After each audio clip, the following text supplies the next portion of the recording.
Bienvenue à ce café virtuel Petite enfance en santé, communément appelé café virtuel PES, en ce 8 février 2022. Le café virtuel d'aujourd'hui portera sur la santé mentale et la petite enfance et il est offert en collaboration avec l'Observatoire des tout-petits et le Centre hospitalier universitaire Sainte-Justine. Mon nom est Nathalie Boivin, je suis agente de mobilisation des connaissances à la Société Santé en français et rattachée à l'initiative Petite enfance en santé et il me fera plaisir d'être votre animatrice aujourd'hui. Avant d'aller plus loin, une reconnaissance. Alors, je reconnais que je me situe sur un territoire autochtone millénaire, lieu de rencontre et de diplomatie entre les peuples et lieu de la signature du traité de paix et d'amitié que les Malécites et les Micmacs ont conclu avec la couronne britannique en 1725. Je remercie les peuples Micmacs et Malécites de leur hospitalité sur ces territoires non cédés. J'aimerais aussi ajouter que le café virtuel d'aujourd'hui est rendu possible grâce au financement de l'Agence de la santé publique du Canada. Alors, le café virtuel d'aujourd'hui est enregistré et il sera rediffusé. Vous pourrez obtenir les coordonnées plus tard pour pouvoir consulter cet enregistrement. Deux éléments sont à l'agenda aujourd'hui. D'abord, une activité de transfert des connaissances de 13h30 à 14h30 qui portera, comme je l'ai dit tout à l'heure, sur la santé mentale et petite enfance. Et dans un deuxième temps, pour les gens qui sont rattachés à l'initiative Petite enfance en santé de la Société Santé en français, il y aura une courte activité de mobilisation des connaissances de 14h30 à 15h. Donc, comme je l'ai dit précédemment, ce café est enregistré et sera rendu disponible sur le site de la Société Santé en français. Vous êtes tous présentement en mode sourdine, alors ne vous inquiétez pas, mais nous souhaitons vous entendre tout au long de l'activité. Alors, pour participer, vous pouvez le faire par écrit en utilisant la boîte de conversation communément appelée le chat box ou encore formuler des questions avec l'option Q et R. Aussi, il y aura quelques questions de sondage interactif. Ces sondages sont facultatifs et anonymes, mais on vous encourage à y participer. Et d'ailleurs, voici deux premières questions de sondage interactif que vous voyez apparaître à l'écran maintenant. Alors, la première question est la suivante. Comment avez-vous entendu parler de ce café virtuel? Donc, une seule réponse possible, soit par un parent, une collègue, une invitation courriel, un réseau santé en français, l'infolettre de l'Observatoire des tout-petits, les réseaux sociaux de l'Observatoire des tout-petits, par l'intermédiaire de votre service de garde ou centre de la petite enfance, ou autrement, si la réponse est autre, prière d'utiliser la boîte de clavardage. La question numéro 2.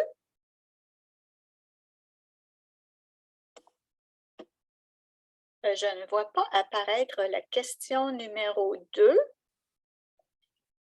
Elle portait sur votre rôle. Alors, une fois que vous avez répondu, n'oubliez pas de cliquer « Soumettre ». Est-ce que ça fonctionne?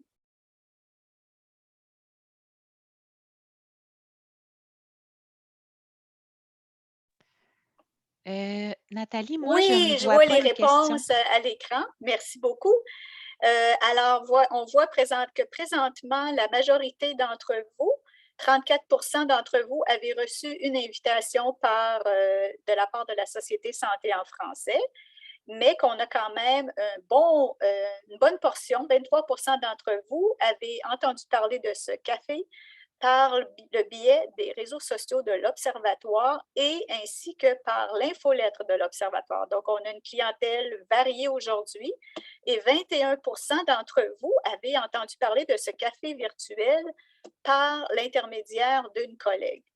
Est-ce qu'il y avait une deuxième question à lancer en sondage interactif? Elle concernait un peu qui vous étiez, qui étaient les gens présents aujourd'hui. Alors, voyez, quel est votre intérêt à prendre part à ce café virtuel aujourd'hui? Est-ce que c'est en tant que parent ou membre d'une famille élargie? Est-ce que c'est que vous offrez de la formation en petite enfance? Travailler dans un service à la petite enfance? Travailler dans l'un des réseaux santé en français? Travailler dans un secteur de la santé auprès de la petite enfance? Que vous offrez des services de santé auprès de la petite enfance? Excusez-moi, il y a une répétition ici. Que vous travaillez dans un secteur communautaire en lien avec la petite enfance, que vous faites du bénévolat dans un centre auprès des familles ou des tout-petits, ou est-ce autre? Alors, une fois que vous avez choisi la réponse qui vous représente le mieux, cliquez Soumettre, s'il vous plaît, et nous pourrons vous présenter les résultats.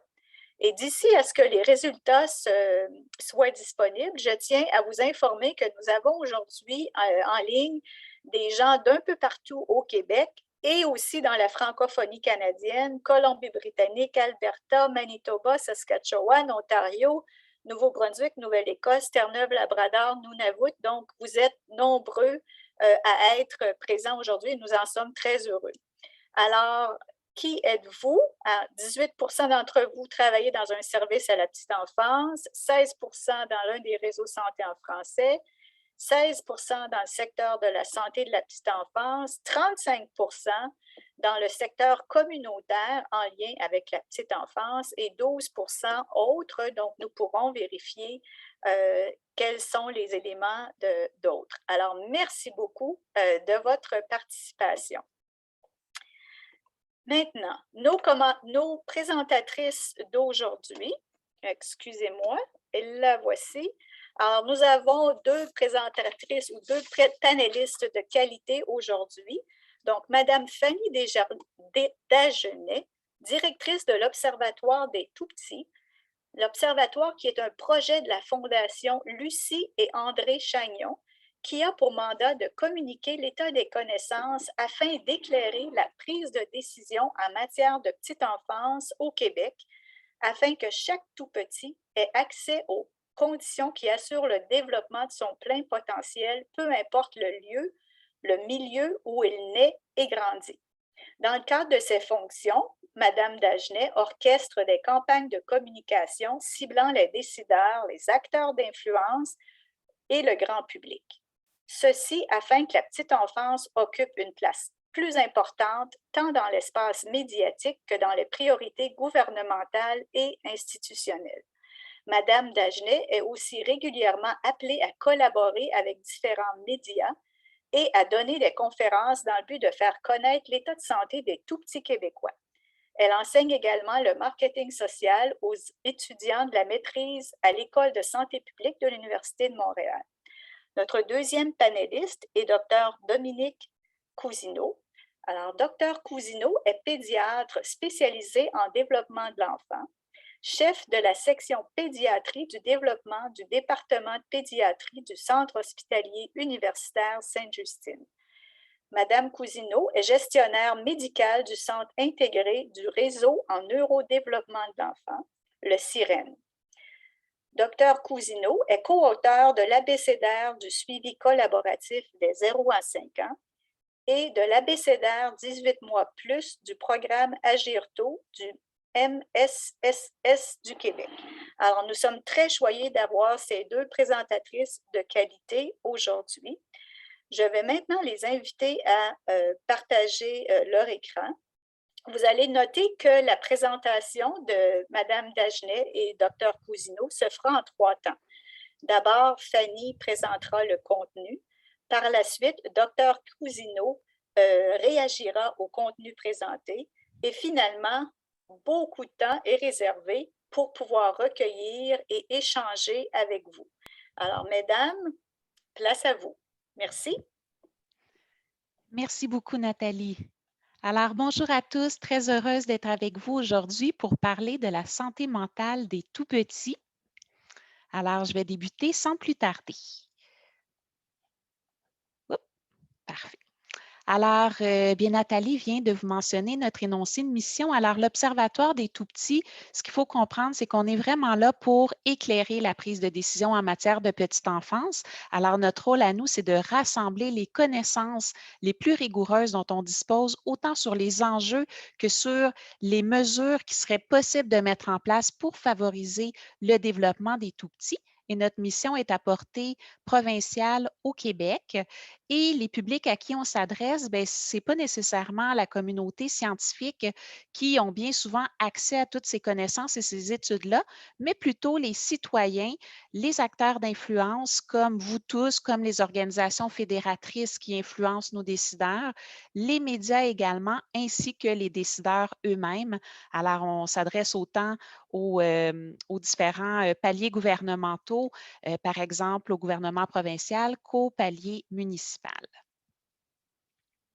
Donc, quelques mots sur nos différentes publications avant de tomber dans le vif du sujet, tout simplement parce que j'ai l'impression que certains d'entre vous ne connaissent pas l'Observatoire des tout-petits et peut-être que nos différents outils pourraient vous être utiles là, si vous travaillez en petite enfance.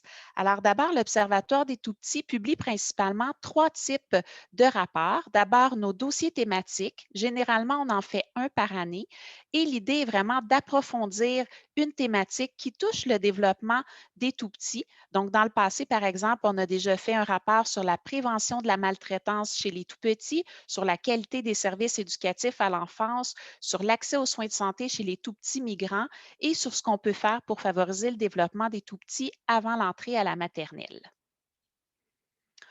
L'Observatoire a également produit 3 dossiers web. Donc, ça, c'est un tout nouveau produit de l'Observatoire. Ça a un peu une forme de magazine web avec des entrevues, des animations, du contenu qui est un peu plus interactif que ce qu'on retrouverait dans des rapports plus conventionnels. Et jusqu'à présent, on a 3 dossiers web qui sont alimentés en continu. Donc, l'un sur la place des pairs dans les politiques publiques pour favoriser leur engagement auprès des tout-petits, un autre sur la prévention de la maltraitance et les travaux de la commission Laurent qui ont eu lieu au Québec au cours des dernières années. Et enfin, un autre dossier web sur l'impact de la pandémie sur les tout-petits et leurs familles. Et pour terminer, bien, notre troisième type de publication, ce sont nos portraits annuels des tout-petits québécois qui sont dévoilés généralement en novembre lors de la grande semaine des tout-petits au Québec. Et notre tout dernier portrait portait sur comment se portent les tout-petits au Québec. Et évidemment, on a porté une attention particulière à l'impact de la pandémie sur les tout-petits. Et dans les années qui ont précédé cela, donc, on a eu un portrait sur les politiques publiques favorables aux tout-petits et à leurs familles. Donc, le portrait « Que faisons-nous au Québec pour les tout-petits et leurs familles ?» et un portrait sur les environnements dans lesquels grandissent les tout-petits, donc dans quels environnements grandissent les tout-petits au Québec. Alors, toutes ces publications-là sont disponibles gratuitement sur notre site Internet. Il est possible d'en commander des copies également. Alors, si jamais ça peut être utile, bien, n'hésitez surtout pas à aller nous visiter. Alors, maintenant, on va tomber dans le vif du sujet. Comment se construit la santé mentale des tout-petits? Bien, la santé mentale des tout-petits se construit au gré des interactions que l'enfant a avec les personnes qui l'entourent. Donc, par exemple, ses parents, bien évidemment, parce que ce sont souvent eux qui s'occupent davantage des besoins de l'enfant, mais également les autres membres de sa famille, comme ses frères et sœurs, les grands-parents qui peuvent être plus ou moins présents autour de lui, ou d'autres membres de la famille, comme des tantes, des oncles, qui pourraient être des personnes qu'il voit souvent et qui ont vraiment une influence sur la vie du tout petit. On peut penser également aux interactions avec les personnes dans sa communauté. Donc, par exemple, au service de garde éducatif à l'enfance qu'il fréquente, bien forcément, il y a des membres du personnel, il y a des éducateurs, éducatrices qui sont en interaction avec lui, parfois même 5 jours semaine, toute la journée. Donc, évidemment, ça a une influence également, ces interactions-là. Et on peut penser également aux interactions avec le voisinage, les amis lorsqu'il va jouer au parc ou lorsqu'il va à la bibliothèque, donc tous les gens qui entourent l'enfant. La santé mentale des tout-petits se construit également au gré des stimulations qui proviennent des milieux de vie qui sont fréquentés par l'enfant. Donc, on parle ici, par exemple, de son quartier. Est-ce qu'il y a des espaces verts, des espaces sécuritaires pour qu'il puisse s'amuser, socialiser? On parle également du logement dans lequel le tout petit est hébergé. Donc, est-ce que c'est un logement qui est suffisamment grand pour les besoins de la famille? Est-ce qu'il est en bon état? Est-ce qu'il est bien situé par rapport aux services? On parle également, évidemment, du service de garde éducatif à l'enfance qui est fréquenté par l'enfant. Est-ce que celui-ci est de qualité? Est-ce qu'il est bien situé par rapport au domicile de la famille? Et donc, ça peut avoir des répercussions, évidemment, sur le temps de voyagement, le stress, etc. Et évidemment, tous les services offerts dans la communauté, on peut penser par exemple à ceux offerts à la bibliothèque, l'heure du compte ou encore tout autre type de service qui s'adresserait à lui. Alors, au fil des interactions avec les personnes qui l'entourent et les stimulations qui proviennent de ces milieux de vie, bien le cerveau de l'enfant se développe et on sait que les connexions nerveuses pendant la petite enfance, donc de 0 à 5 ans, se produisent à une vitesse grand V. Alors, c'est une période particulièrement pertinente pour favoriser le développement autant de la santé mentale que de l'estime de soi de l'enfant. Alors, on a évidemment des facteurs de protection pour l'estime de soi, le développement de l'enfant, mais également sa santé mentale. Donc, d'abord, des milieux de vie de qualité et adaptés aux besoins de l'enfant et des membres de son entourage qui peuvent avoir, comme on vient de le voir, des répercussions directes sur l'enfant, mais aussi des répercussions indirectes, puisque la qualité des milieux de vie va influencer les adultes qui se trouvent autour de l'enfant et influencer leur disponibilité mentale, mais aussi le temps de qualité qu'ils peuvent accorder à l'enfant pour répondre à ses différents besoins. Donc, évidemment, si les milieux sont de qualité, bien, c'est plus facile pour les adultes qui entourent l'enfant de développer des interactions qui sont positives et un lien d'attachement qui est sécurisant entre l'enfant et les adultes et qui va être vraiment un pilier pour le développement de l'estime de soi et la santé mentale des tout-petits. Alors, ce qu'il faut savoir, c'est lorsqu'ils ne sont pas traités, 50 des problèmes de santé mentale touchant les tout-petits vont perdurer plus tard dans l'enfance.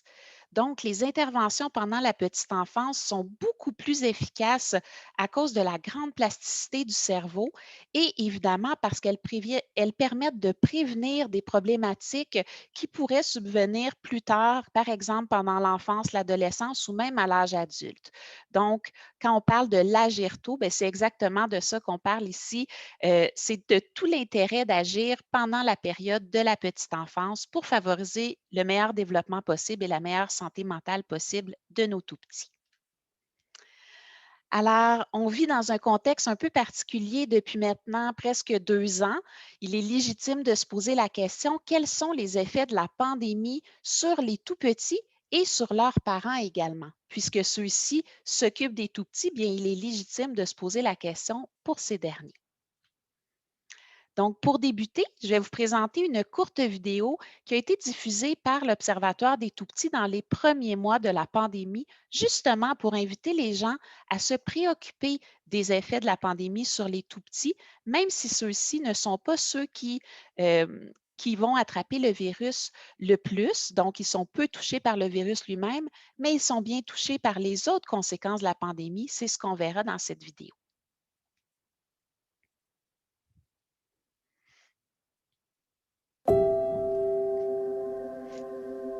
Nous traversons une crise extraordinaire, une pandémie qui frappe dur. Pour les tout-petits, cette crise est difficile à comprendre, mais ils la ressentent, tout comme nous. Et si on se mettait à leur place, si on pouvait voir la situation à travers leurs yeux, que verrait-on? En raison des nombreuses pertes d'emploi, certains enfants n'arrivent pas à manger à leur faim. D'autres ont des parents stressés ou dépassés qui ont moins de temps à leur consacrer. Pour ces enfants, l'entourage est moins présent. Au cœur de la crise, les tout-petits sont plus à risque de subir de la maltraitance. Ces bouleversements auront des effets à long terme pour ces tout-petits. Aidons-les et soutenons leurs parents. Pendant et après la pandémie, on veille sur nos tout-petits. Alors, donc, Donc, les effets de la pandémie sur les tout-petits. Bien, comme je l'ai mentionné tout à l'heure, les tout-petits sont peu touchés par le virus lui-même. Donc, le nombre le plus faible de cas de COVID-19 est chez les enfants de moins de 5 ans comparativement à d'autres groupes d'âge. De plus, le risque d'être hospitalisé en raison de la COVID-19 chez les enfants en bas âge est plutôt faible. À ce jour, il y a 2 décès en raison de la COVID-19 qui ont été recensés au Québec chez les enfants de 0 à 5 ans et ils sont en lien avec la troisième vague de la COVID, donc Omicron, qui a eu lieu là, au cours des derniers mois. Et le risque de transmission du virus de la femme enceinte qui serait contagieuse vers son nouveau-né est également faible, soit entre 1,5 et 5 ce qui inclut les nouveau-nés asymptomatiques ou qui n'ont que peu de symptômes. Donc ça, c'est quand même de bonnes nouvelles là. De façon générale, les tout-petits sont peu touchés par le virus lui-même. Toutefois, ça ne veut pas dire qu'ils ne sont pas touchés par la pandémie et surtout ses conséquences socio-économiques. Alors, les enfants sont parmi ceux dont la santé mentale s'est le plus détériorée durant la pandémie de COVID-19, selon plusieurs études menées à l'international et en Amérique. En effet, ces études-là documentent depuis le début de la pandémie une augmentation chez les enfants des symptômes anxieux et dépressifs, des troubles du comportement, une diminution de la capacité d'attention et une diminution de la quantité et de la qualité du sommeil. L'accumulation des sources de stress au sein des familles semble aussi avoir contribué à une augmentation du risque de problèmes de santé mentale chez les enfants durant la pandémie. D'ailleurs, l'isolement social est associé dans la littérature scientifique à un risque accru de dépression et de troubles anxieux durant la période où l'enfant est isolé, mais parfois également des années plus tard. Donc, la durée comme telle de l'isolement social semble avoir plus d'impact négatif que l'intensité de l'isolement, c'est-à-dire si on a vraiment une accumulation là, de mesures de confinement qui sont plus importantes. Donc, c'est plus la durée qui importe. Et on sait que depuis les débuts de la pandémie, bien, il y a eu des moments où on a été plus isolé, puis il y a eu des moments où on l'était un peu moins. Donc, ça a été variable de ce côté-là. Mais la recension des écrits nous indique que l'isolement social, oui, ça peut avoir des répercussions maintenant sur l'enfant, mais aussi des fois des répercussions qui vont se vivre plus tard après la période d'isolement. Et leurs parents, comment se portent-ils selon la recension des écrits? Bien d'abord, selon la dernière étude de Morneau-Chapelle, les parents obtiennent un indicateur de santé mentale plus faible que les adultes qui ne sont pas parents, et ce de manière constante depuis avril 2020. La situation est particulièrement critique pour les jeunes, les femmes, les non-blancs ainsi que ceux qui vivent des incertitudes financières ou de l'isolement. Donc, il faut comprendre que pour ces groupes-là, l'indicateur est encore plus affecté et donc la santé mentale est encore plus touchée. Donc, l'Observatoire des tout-petits a voulu justement creuser un peu la réalité des parents de jeunes enfants pendant la pandémie. Donc, on a mené avec l'aide de Léger Marketing un sondage du 29 octobre au 2 novembre 2020. Donc, c'était quand même après, disons, un bon 6 mois après le début de la pandémie et l'étude a été menée auprès de 501 parents québécois d'enfants âgés entre 0 ou 5 ans qui pouvaient s'exprimer en français ou en anglais. Évidemment, on s'est assuré d'avoir un échantillon qui était représentatif des tout-petits du Québec.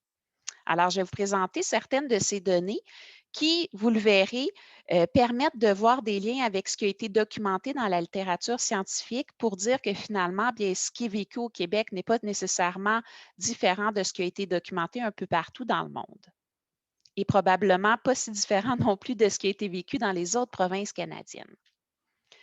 Alors, d'abord, bien, une bonne nouvelle qui ressort de ce sondage-là, c'est que 75 des répondants, donc des parents, affirmaient que la pandémie avait eu un effet positif sur leur capacité à accorder du temps à leurs enfants. Donc, les parents disaient, on passe plus de temps avec les enfants, ça c'est positif. Par contre, il y a des défis qui ont été identifiés par rapport à la qualité du temps passé avec les enfants à cause notamment des sources de stress qui s'accumulaient au sein des familles. Donc, je vais vous en dire un petit peu plus. Donc, 68 des parents de jeunes enfants affirmaient qu'être un parent comporte plus de défis qu'avant la pandémie. et 51% des répondants affirment que leur niveau de stress face à la situation actuelle liée à la COVID-19 était élevé. Donc, beaucoup de stress vécu par les parents. Une plus grande proportion que femmes que d'hommes disent vivre un stress élevé. Donc, on voit que les hommes vivent quand même du stress, mais on voit que la statistique, 56%, est un peu plus élevée chez les femmes. Et autre fait intéressant, plus le revenu des répondants diminue, plus la proportion de parents ayant un niveau de stress élevé augmente pour atteindre 69% chez les parents dont le revenu familial avant impôt est de moins de 40 000. Donc ça, ce n'est pas tant surprenant parce que les experts de santé publique l'ont souvent dit, c'est au sein des familles qui étaient déjà vulnérables avant la pandémie que le plus grand nombre de sources de stress se sont accumulées. C'est là qu'il y a eu le plus de pertes d'emploi ou encore des conditions d'emploi qui se sont dégradées. Et évidemment, ben, les familles qui étaient déjà dans des logements qui étaient trop petits pour leurs besoins ou mal entretenus ont dû passer plus de temps dans ces logements-là. Donc, ils ont été plus affectés par les périodes de confinement également. Donc, si on s'intéresse justement aux sources de stress chez les parents de tout petits, bien d'abord, la possibilité que l'école ou le service de garde de leur enfant ferme de nouveau, bien ça, c'est un peu comme un petit nuage gris là, au-dessus de la tête de Linus là, dans Charlie Brown. C'est quelque chose qui est une source de stress de ne pas savoir si on va recevoir un courriel ou un téléphone nous disant on doit fermer le service de garde, vous devez trouver des solutions parce qu'il y a des cas de COVID. Donc, ça, c'est 66% des parents qui nous ont dit ça. Ensuite, 61% des parents nous disaient que les mesures de santé publique qui exigent de garder un enfant à la maison s'il présente un symptôme, bien ça, c'était une source de stress pour eux aussi. Et le niveau de stress lié à leur situation financière était plus élevé depuis le début de la pandémie pour 26% des parents quand on s'intéressait aux parents, au total des parents de l'échantillon.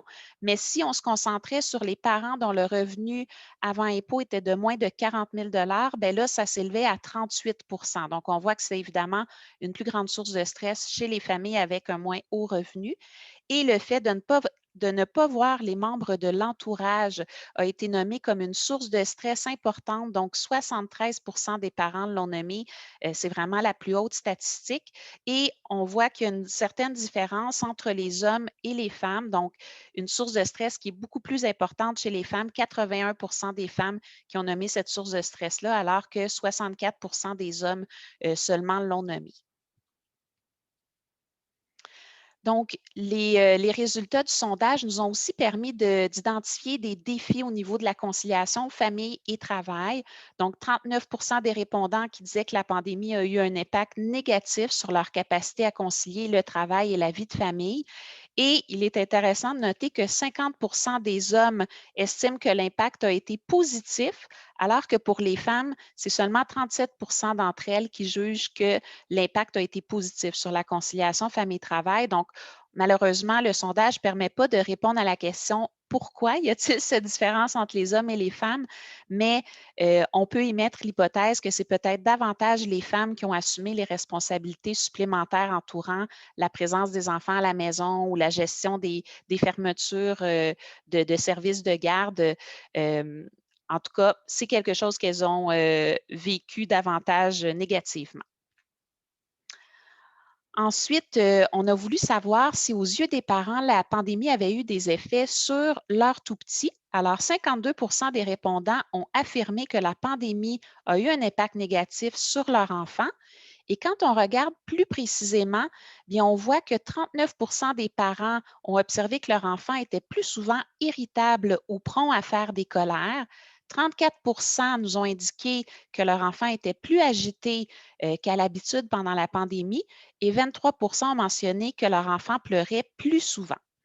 Donc, évidemment, bien, le fait de vivre avec un enfant qui nous semble plus irritable, plus prompt à faire des colères, qui pleure plus souvent, additionné aux sources de stress qui entourent le contexte de pandémie, bien, on peut comprendre dans ce contexte-là pourquoi 44% des parents de tout petits ont affirmé que la pandémie avait un impact négatif sur leur capacité à garder leur calme avec leur enfant.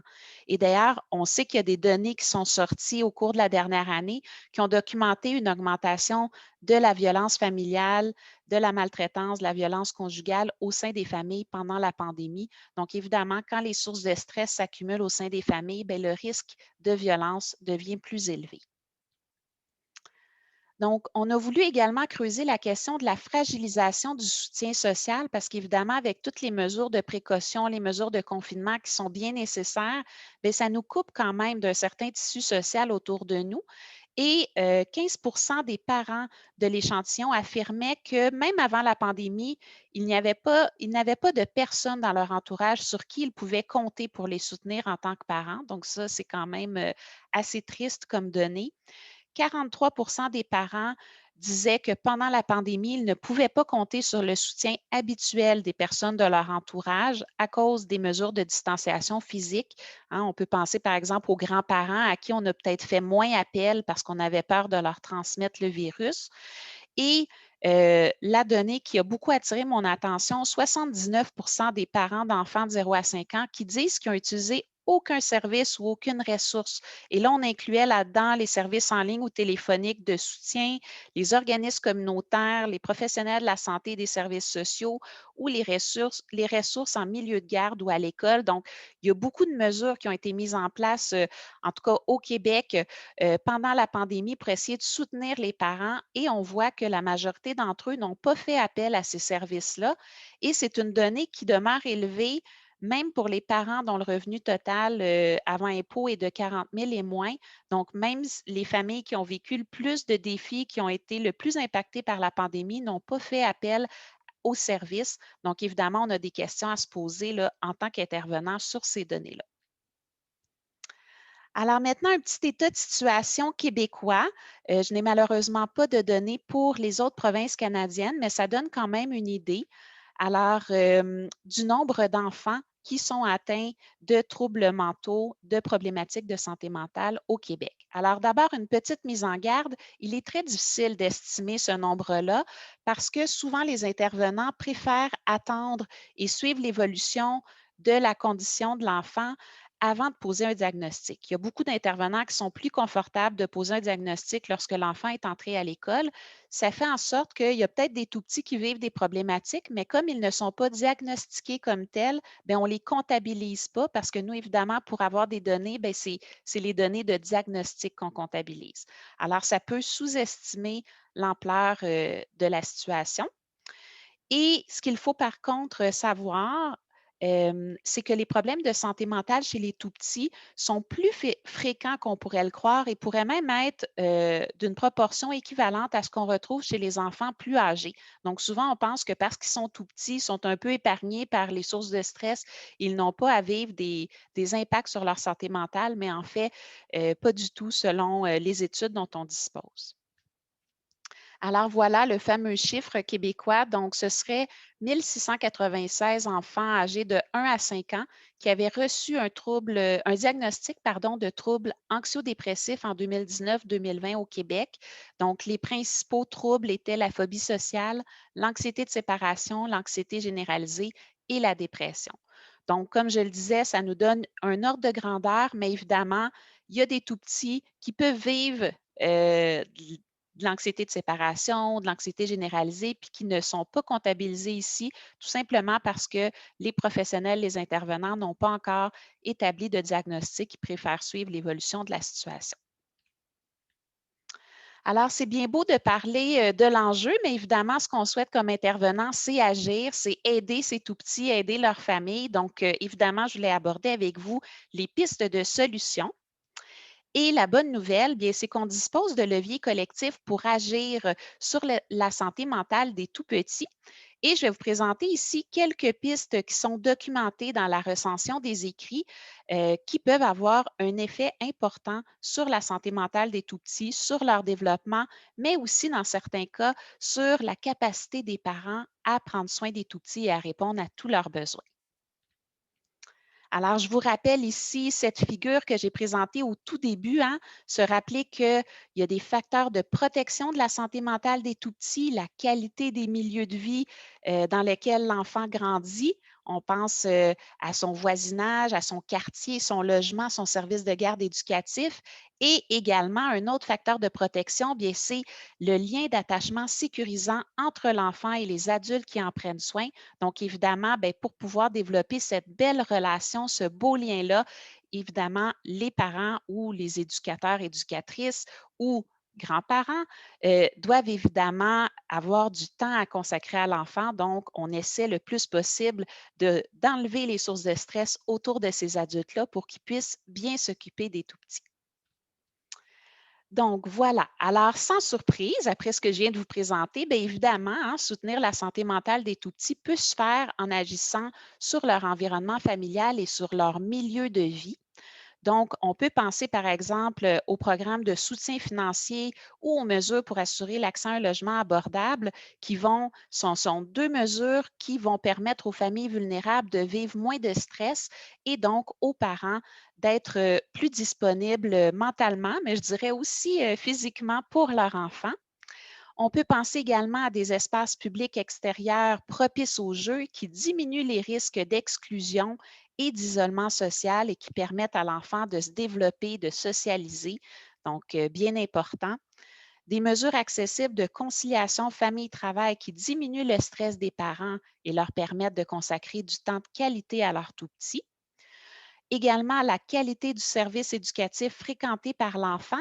Et à ce niveau-là, bien évidemment, la formation des éducatrices, hein, ça devient très, très important d'avoir des formatrices qui sont formées pour pouvoir offrir la meilleure qualité de service possible et la présence de services spécialisés aussi pour répondre aux différents besoins que peuvent avoir les enfants dans leur quotidien.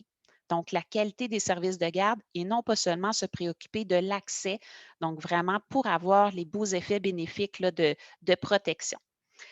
Et évidemment, les programmes qui offrent de l'aide aux parents, qui leur fournissent des outils pour offrir un environnement favorable aux saines habitudes de vie, qui vont les soutenir au niveau des pratiques parentales également. Donc, tout ce qui pourra soutenir le parent, bien, au bout du compte, l'enfant va en bénéficier. Évidemment, outre que d'agir en prévention, ben, c'est vraiment important de faciliter la détection, le diagnostic et surtout le traitement des troubles mentaux chez les tout-petits.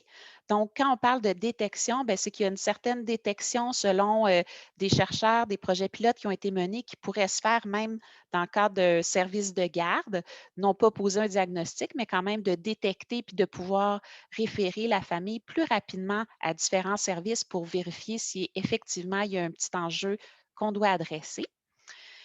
Donc, évidemment, toute la question des listes d'attente, là, je ne sais pas de quoi ça a l'air dans les autres provinces canadiennes, mais au Québec, c'est un enjeu, la difficulté d'accès à des professionnels en santé mentale, autant pour les tout-petits que leurs parents.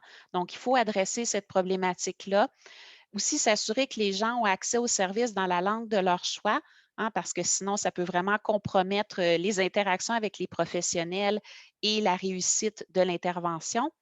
Il faut également s'attaquer aux barrières d'accès. Et ça, souvent, les familles les plus vulnérables sont celles qui font face au plus grand nombre de barrières d'accès, des barrières de langue, des barrières de distance, des barrières de comment le service est adapté qui ne fonctionne pas pour leur horaire ou encore la structure qui ne fonctionne pas. Donc, vraiment, de s'attaquer à ces barrières d'accès-là pour s'assurer que tous les tout-petits qui en ont besoin et tous les parents qui en ont besoin aient accès aux services. Donc, par exemple, s'assurer que les familles reçoivent les informations nécessaires, qu'ils connaissent les services, prévoir des interprètes quand la langue est un obstacle, aussi former les intervenants parce que malheureusement, des études nous démontrent que certains intervenants ont des préjugés à l'endroit des familles vulnérables et quand les familles vulnérables ont une mauvaise expérience, bien, ils ne veulent pas ensuite retourner vers les services et ça, malheureusement, bien, ça les prive hein, d'une source de soutien importante. Donc, de faire attention à ça, de former les intervenants et évidemment d'avoir assez de temps pour créer des liens de confiance, en particulier avec les familles vulnérables qui peuvent avoir certaines réserves dues à des mauvaises expériences antérieures. Donc, je termine avec quelques ressources que je vais vous laisser découvrir. Des ressources au Québec, donc certaines ressources pour les parents qui malheureusement ne sont pas disponibles dans les autres provinces canadiennes, mais les 2 ressources où j'ai mis des étoiles, ce sont des ressources web qui sont disponibles pour vous tous, en fait.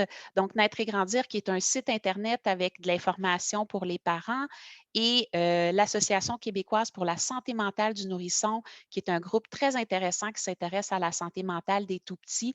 Donc, ils ont des événements de formation, tout ça. Donc, vous pourrez aller voir. Et avec mes collègues, on a rassemblé quelques ressources au Canada, mais vraiment, je vais être bien transparente avec vous, on n'était pas tellement informés de l'ensemble des ressources. Alors, je vous lance une invitation. Si vous connaissez des ressources disponibles dans les autres provinces canadiennes, écrivez-les dans la boîte de chat, puis suite à la présentation, on va les ajouter à la diapo et on rendra disponible la liste et le PowerPoint pour tout le monde. Alors, pour terminer, une petite vidéo récapitulative sur comment on peut promouvoir la santé mentale chez nos tout-petits. Saviez-vous que le cerveau d'un bébé triplera de volume durant les 3 premières années de sa vie? Qu'à chaque seconde, plus d'1 million de connexions se forment dans son cerveau? C'est en réponse aux stimulations provenant de son milieu de vie et de ses interactions avec les gens qui l'entourent que les neurones se connecteront. Les conditions dans lesquelles un tout-petit grandit peuvent donc influencer sa santé mentale et son développement et avoir des répercussions tout au long de sa vie. Comme société, assurons-nous de mettre en place des mesures pour diminuer le stress et améliorer la qualité de vie des tout-petits et de leurs familles. Des mesures pour lutter contre la pauvreté. Des mesures de conciliation famille-travail. Des logements et des quartiers de qualité. De plus, pouvoir intervenir rapidement, un meilleur accès aux ressources en santé mentale pour les tout-petits et leurs familles est essentiel. Offrons aux tout-petits les meilleures conditions possibles pour qu'ils puissent atteindre leur plein potentiel.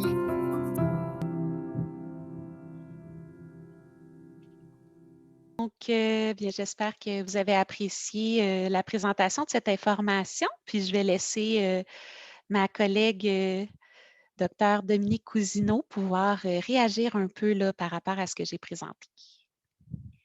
Bien, en fait, je vais réagir brièvement parce que je veux vraiment laisser place à l'échange. Hein. C'était surtout le but de cette invitation. Mais parce que je voudrais juste ressouligner certains points qui ont déjà été nommés, que les nourrissons, les jeunes enfants qui ont été moins malades de la COVID sont malheureusement plus affectés par les facteurs de stress qui affectent leur famille. Puis, en touchant la famille de toutes les façons décrites par Fanny, puis leur réseau de soutien, bien, les tout-petits sont à risque dans le bien-être psychologique et dans le développement durant une période de leur vie où se construit le socle de leur vie future. Et c'est une période charnière qui est à la fois très malléable, mais très vulnérable. Donc, selon la Société canadienne de pédiatrie, parce que ça a été mentionné par Fanny, que sûrement les statistiques sont semblables à travers tout le Canada de celles qui ont été présentées au Québec.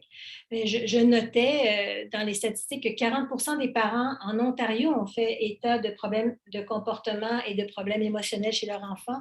61% des parents sont très ou extrêmement préoccupés par la gestion du comportement, de l'anxiété, des émotions au niveau du stress de leurs enfants. 10% des répondants de cette étude ont déclaré avoir eu des idées suicidaires et particulièrement ceux qui étaient des parents. Donc, on l'a mentionné, être adulte et parent était un facteur supplémentaire de stress. Donc, les interventions sont particulièrement importantes lorsque les enfants sont en période critique de développement comme ce qu'on a décrit. Parce que comparativement aux personnes plus âgées, sont touchés par des facteurs de stress de façon plus importante. Miser sur les facteurs de protection et ce qu'on peut faire de mieux, leur environnement familial et leur milieu de vie. Donc, on va devoir miser beaucoup sur le capital humain pour aider les familles et sur la formation de ces familles-là. On est dans une situation particulièrement difficile actuellement parce qu'on est en pénurie de cette main-d'œuvre-là, de ce capital humain-là. Donc, il va falloir faire preuve de beaucoup de créativité et c'est là que l'approche collaborative des milieux communautaires, de tous les milieux qui peuvent être complémentaires, fait sens. Donc, avoir une sensibilité particulière pour sonder les familles, les enfants sur les enjeux de santé mentale va être particulièrement important. Trouver toutes les manières possibles de donner des outils, rejoindre les familles qui sont plus difficiles à rejoindre pour les soutenir dans ce qu'ils vivent de difficile. La bonne nouvelle, c'est que les enfants font souvent preuve d'une grande résilience, puis quand on met les ingrédients en place pour changer les facteurs qui ont détérioré une situation, bien, ils refleurissent assez rapidement, puis on a vraiment un pouvoir de changer cette situation-là. Alors, on a nommé différentes mesures qui s'adressent aux parents eux-mêmes, à l'environnement. Je crois qu'on a aussi, comme individu et comme société, un travail à faire d'inciter les différents niveaux décisionnels de faire des changements. Par exemple, au milieu municipal, d'augmenter les espaces verts parce qu'on sait que l'activité physique, le bien-être dans un milieu, dans un environnement sain, ça aide la santé globale, ça aide la santé des parents, donc de façon consécutive celle des jeunes enfants, ça décroche les enfants des écrans parce qu'il y a beaucoup de temps qui sont passés devant les écrans, ça permet de rétablir dans un contexte sain une relation parent-enfant. Et tout ça, ça peut juste se faire si on a l'esprit clair, puis si on a moins de soucis financiers, puis si on a moins de soucis sur tout ce qui constitue notre vie familiale au jour le jour, manger, se nourrir, rester à un endroit sécuritaire. Donc, il faut agir sur tous ces facteurs-là. Puis je pense qu'il n'y a personne qui peut être laissé pour compte dans la recherche de solutions pour la santé mentale des tout-petits parce que tous ces facteurs-là, bien qu'ils ont l'air très extérieurs à eux, agissent sur le bien-être de leur famille et donc vont avoir un impact positif sur eux. Donc, je voulais juste mettre l'emphase sur ces points-là, puis en fait, je suis là beaucoup pour aussi, comme Fanny, répondre à d'éventuelles questions, commentaires de votre part. Merci beaucoup, mesdames. C'était très stimulant comme présentation du contenu et comme réaction. Maintenant, on a le goût de vous entendre. Donc, ce qui vient de vous être présenté, comment est-ce que ça résonne dans votre coin de pays, que vous soyez au Québec, que vous soyez dans le reste du Canada. Ne vous gênez pas, ce moment-là vous appartient. On a avec nous aujourd'hui 2 panélistes de qualité auxquels vous pouvez définitivement poser vos questions ou formuler des commentaires ou nous donner des pistes. Comment est-ce que ça se vit chez vous? Cette problématique de difficultés ou de défis de santé mentale au niveau de la petite enfance et des familles. Alors, je sais que tout à l'heure, on avait une intervention de la part de la Colombie-Britannique pour dire qu'effectivement, plusieurs des enjeux qui avaient été soulevés par Fanny au niveau du Québec, principalement, je crois, Roxane mentionnait le fait de la difficulté d'accéder aux ressources pour le traitement ou la prévention, la promotion en santé mentale, tant pour les enfants que les familles. C'était une problématique qui était tout aussi présente dans leur coin de pays. On a aussi, lorsque vous avez parlé des leviers aussi d'agir au niveau de la collaboration, on a le fameux dicton là, dans l'Afrique là, que ça prend tout un village pour élever un enfant. Barbara Lausier du côté du Nouveau-Brunswick nous dit en Afrique, on dit aussi que ça prend un enfant pour élever tout un village. Donc, on renverse tout ça, c'est fort intéressant. Donc, vraiment, si vous voyez au bas de votre écran, vous avez une icône « Lever la main ». Donc, si vous souhaitez formuler une question, prière de cliquer sur « Lever la main » et ça va nous faire plaisir d'activer votre micro pour pouvoir vous entendre. Alors, on a une première personne qui a levé la main. Alors, je ne sais pas si on peut ouvrir le micro de Chantal Varin. Chantal, est-ce que tu veux aller de l'avant? Merci. Oui, merci. En fait, chez nous, il y a quand même eu pendant de longues périodes le port du masque par les éducatrices à la petite enfance, donc pour ces petits qui se retrouvaient en service de garde toute la journée. On est conscient que ça a un impact sur le développement langagier. Est-ce qu'on peut considérer que cet impact-là est alourdi ou en tout cas peut-être encore plus considérable sur la santé mentale des enfants? Parce que du coup, on ne voit plus le visage. Il y a beaucoup de choses qui passent à travers le visage et la parole et le fait de pouvoir voir ceux qui s'expriment. Dominique, voulez-vous y aller? Oui, je vais tenter une réponse. En fait, ce que je peux vous dire, c'est que oui, effectivement, il y a une partie du visage qui est cachée. Il y a eu des initiatives d'avoir des masques avec des fenêtres pour permettre de voir la bouche et tout ça. Donc, il y a eu ça. Mais au-delà du visage, ce sont tous les repères qui sont, et la chaleur humaine, ça c'est au-delà du masque et tout ça. Donc, c'est indéniable qu'il y a eu un changement et que les enfants sont confrontés à des contacts qui sont différents. Mais je nous invite à être prudents, à tirer des conclusions trop hâtives sur l'impact à long terme sur le développement des enfants, parce qu'une fois que les choses sont remises en place, puis ils vont, pour ceux chez qui c'était un moment, une fenêtre dans leur vie, profiter et rattraper les retards. Évidemment, les enfants qui sont vulnérables et qui sont déjà en difficulté dans leur développement, l'impact chez ces enfants-là pourrait être plus grand que chez les autres enfants. On a caché la bouche, mais on n'a pas empêché la communication sous d'autres formes, la communication par les gestes, par les yeux. Je pense que les éducatrices, bien qu'elles soient très fatiguées, comme ce que je lis dans le chat, et leur travail est très difficile actuellement, elles ont trouvé toutes sortes de façons d'être présents pour les enfants puis de les stimuler. Puis les enfants, ils ne sont pas juste en service de garde éducatif, ils sont aussi à la maison avec leurs parents. Donc, ils ont d'autres modèles. Ils sont en mesure de voir la bouche dans d'autres contexte. Donc, c'est préoccupant, mais est-ce que c'est inquiétant? Moi, je nous invite à être prudents.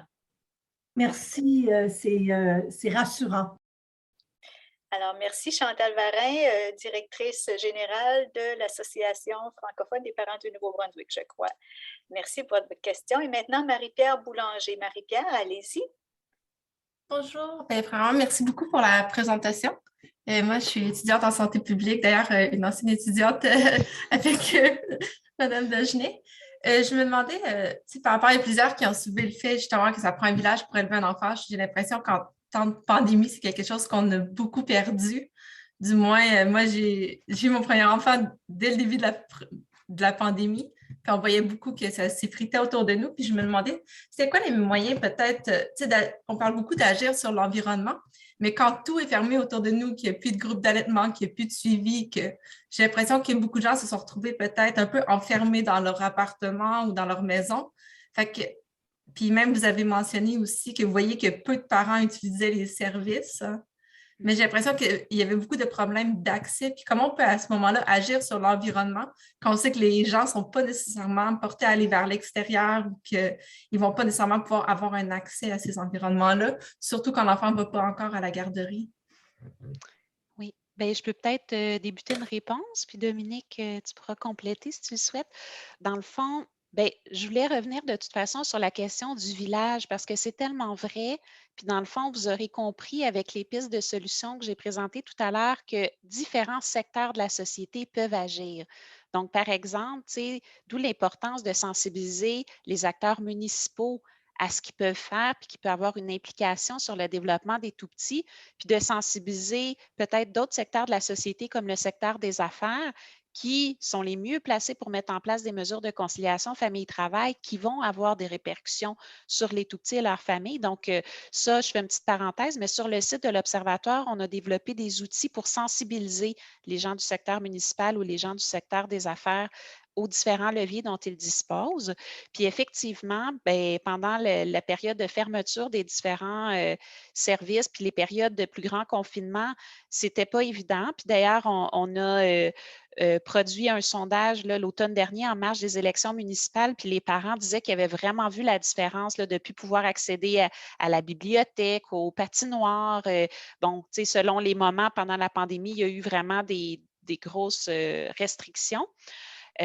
Donc, oui, ça fait une différence. Ceci dit, nous, ce qu'on a vu au Québec, c'est qu'il y a beaucoup d'organismes. Par exemple, le réseau des organismes communautaires, là, ils ont rivalisé de créativité pour maintenir des ressources de soutien aux parents. Par exemple, de faire des groupes de soutien en ligne avec Zoom, puis des sous-groupes. Mais ce qu'on constate, c'est que la majorité des parents ne se sont pas tournés vers ces ressources-là. Donc, est-ce que c'est une question de ne pas les connaître? Est-ce que c'est une question d'avoir des idées préconçues du type, ah, ces ressources-là, c'est pour ceux qui en ont encore plus besoin que moi, puis dans le fond, personne ne juge que sa situation justifie d'aller vers ces ressources-là, puis on a l'impression de prendre la place d'un autre, ou c'est une question de barrière d'accès? Donc, ça, malheureusement, nous, on n'a pas pu le creuser, mais je pense que moi, j'ai trouvé ça très triste parce qu'on avait plein d'organismes autour de l'Observatoire des tout-petits qui se démenaient pour continuer d'offrir des services. Le dispensaire diététique aussi a continué d'offrir des services. Bref, j'aurais toute une liste d'organismes qui ont continué, mais on dirait que ça ne s'est pas rendu nécessairement à la majorité des parents. Donc, je pense qu'il y a peut-être un nœud là à défaire. Merci. Je compléterais en disant que... Oh, pardon, vouliez-vous Oui, réagir? allez-y, Dominique. Oui. Ce que je disais, c'est qu'il y a aussi des organismes qui sont allés vers les parents en amenant des boîtes à outils, en livrant des choses à la maison, donc en rendant l'action plus concrète. Puis ça, ben, ça a eu un certain succès parce qu'effectivement, certaines personnes ne se reconnaissent pas dans l'intervention en ligne, puis sont... on a dit que des enfants, que ça joue sur leur capacité d'attention, concentration, ça joue sur celle des adultes aussi. Puis vient un moment où, j'imagine, quand on est pris dans tout le brouhaha de la vie, puis que le stress est plus grand, d'être encore en ligne, peut-être qu'ils choisissent d'aller voir du contenu divertissant plutôt que d'aller vers Alors, l'expression des difficultés de santé mentale peuvent être aussi de cette nature-là. Alors, en étant plus concret dans les actions comme en allant chez les gens, en invitant les gens à l'extérieur pour participer physiquement, avoir ce contact humain-là qu'on n'a pas vraiment en Zoom, peut-être que ça pourrait aussi contribuer à aller chercher des gens qui se sentent moins interpellés par d'autres formes d'action. Absolument. Puis Merci je veux juste beaucoup. rajouter que l'approche de proximité, qui est d'aller vers les familles vulnérables plutôt que d'attendre qu'elles viennent vers nous, c'est vraiment documenté comme une mesure efficace pour pouvoir rejoindre les clientèles les plus vulnérables. Donc, il ne faut pas hésiter à aller se présenter nos services dans des lieux où ils se trouvent déjà, comme par exemple si on est dans un quartier où on veut rejoindre un sous-groupe d'immigrants, bien, de se rendre dans les organismes communautaires qui sont déjà fréquentés par ces gens-là, puis d'aller se faire connaître nos services, voir si certains d'entre eux peuvent être intéressés. Donc, de ne pas attendre dans notre bureau, effectivement, qu'ils viennent vers nous. Merci. On a Nathalie Tremblay, si vous voulez aller de l'avant avec votre question. Oui, bonjour. Oui, je vous entends là, au niveau des services justement qui sont proposés, puis toute la créativité dont on fait preuve les intervenants, par exemple, dans les organismes communautaires. Moi, je travaille pour l'Association des haltes de garderie communautaire du Québec. Donc, j'en ai vu beaucoup des initiatives depuis 2 ans à travers la pandémie. Puis, on parlait du village pour élever un enfant. Là, on se rend compte que le village est un peu fatigué, est un peu stressé. Donc, qu'est-ce qu'on fait quand, oui, les parents vivent des situations de stress? Puis, qu'est-ce qu'on fait parce que moi, mon rôle, c'est vraiment d'apporter un soutien aux éducatrices. Alors, qu'est-ce qu'on fait quand, justement, ces éducatrices-là ont eux aussi des difficultés de santé mentale parce qu'ils vivent du stress, parce qu'elles sont épuisées, parce qu'ils ont l'espoir que ça se termine, puis bon, il arrive toujours encore quelque chose. Puis ils accueillent aussi des enfants qui ont des besoins qui ont été mentionnés même dans la conférence. Alors, je me demandais comment est-ce qu'on peut mieux accompagner les familles. Puis c'est aussi une préoccupation des gestionnaires là, qu'on a beaucoup en ce moment. Là. Comment on peut mieux accompagner les familles quand nos équipes sont fatiguées, puis on ne veut pas les perdre parce qu'il y a une pénurie de personnel. Alors, c'est un gros enjeu en ce moment. Merci. Je me permettrai de répondre en disant que il faut être bienveillant aussi et pas tenter de trouver des solutions. Le problème semble très large, mais des fois, les solutions peuvent être relativement simples. Je vais vous dire une évidence, mais quand les ingrédients de cohérence et de constance, revoir des visages, retrouver des repères, ce sont des facteurs qui contribuent à ce que l'enfant se sente bien et ait les ingrédients de sécurité affective dont il a besoin pour grandir et se développer. Donc, juste une présence constante et chaleureuse, ça peut être suffisant. Je ne dis pas ça pour être simplette là, dans mon intervention, mais pour dire que bien qu'on insiste sur le fait que les éducatrices sont importantes et doivent donner un service de qualité, je suis certaine qu'elles le donnent juste par leur présence bienveillante. Puis, il n'y a pas nécessairement besoin de faire beaucoup plus que de surveiller peut-être ceux qui ont des changements dans leur comportement ou dans leur façon d'être et qui soulèvent un point d'interrogation, juste de repérer ceux-là pour les diriger au bon endroit. Mais les éducatrices elles-mêmes, je crois qu'il faut un peu les ménager en ne leur mettant pas sur leurs épaules toutes les responsabilités d'agir spécifiquement et juste de continuer à faire un travail constant et cohérent auprès de ces enfants-là. Merci. Vous voyez apparaître à l'écran un sondage d'évaluation, donc on vous invite à le compléter. On a le temps quand même pour une dernière main levée. Je voyais qu'il y avait Barbara Lausier du côté du Nouveau-Brunswick. Barbara, est-ce que vous voulez formuler votre question? Et pendant ce temps-là, sentez-vous bien libre de compléter le sondage d'évaluation, puis la bande grise le long de la boîte, vous la faites défiler juste au bas. Et nous, ça nous donne une bonne idée de votre perception du café virtuel d'aujourd'hui. Barbara, est-ce que vous vouliez intervenir? Votre main était levée. Oui, merci, Mme Boivin. Je l'avais baissé parce que je savais que le temps était pas mal écoulé. J'ai peut-être pas une question comme un commentaire. Je pense que la communauté et les organismes me semblent lucratifs ont fait leurs preuves comme les meilleurs lieux d'ingéniosité pour trouver des solutions simples, un geste à la fois pour aider la communauté. Puis je pense que la meilleure façon de les faire connaître, c'est dans l'aspect ludique des propositions qu'ils offrent souvent, font en effet que le bouche à oreille fonctionne. Et je voulais souligner l'Association canadienne pour la santé mentale qui, pour nous, a été un allié formidable pour des interventions auprès de je ne veux pas dire de la petite enfance parce que c'est des enfants en bas âge, mais en milieu scolaire. Et il y a des ressources tout le tour, il faut juste apprendre à les utiliser parce que la pénurie des ressources humaines, elle n'est pas grave, elle est pratiquement... je pense que les ressources sont pratiquement inexistantes dans plusieurs coins du pays, surtout en situation minoritaire, si on les veut dans notre langue. Et parler de santé mentale en anglais, c'est pas mal difficile pour nous, imaginez pour des enfants. Absolument. Puis ça, je pense que ça va conclure malheureusement notre café virtuel d'aujourd'hui. La vague de questions qui a déferlé, ça dénote définitivement l'intérêt pour cette thématique.